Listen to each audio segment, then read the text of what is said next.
За та бүхэнд энэ өдрийн минь төргийа. Хууль санаачлагчаас л асууя. Ер нь бол яг энэ хуулийн төслийг дэмжихгүй байгаа.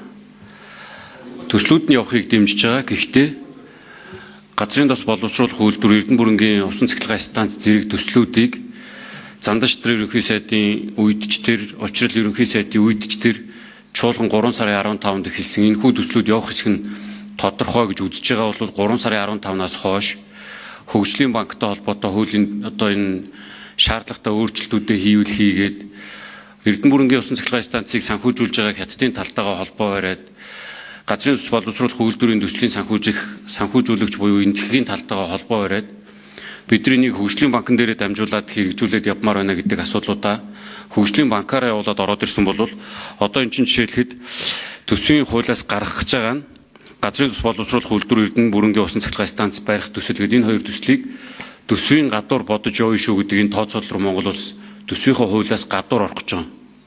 Тэгээ энийг одоо жишээлхэд олон улсын байгууллагууд харахтаа юу гэж харах вэ гэхээр Монгол улс өөртөө зориулж хууль батлаад байна гэж харна үхэхээс яг энэ аргачлал тооцооллынхоо хувьд төсвөөсөө гаргацсан юм байна. Энийг одоо энэ олон улсын байгууллагууд, зээлдэгч байгууллагуудад зөвөр ойлголт өгөх ямар ч боломжгүй хуулийн төслийг одоо бид нар хэлэлцээ сууж байгаа гэсэн үг.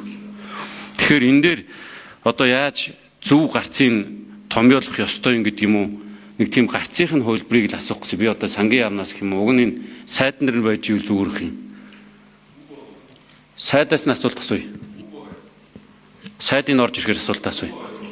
Сайдын тэр оюут толгой ажлын хэсгийн уулзалтанд сууж байгаа.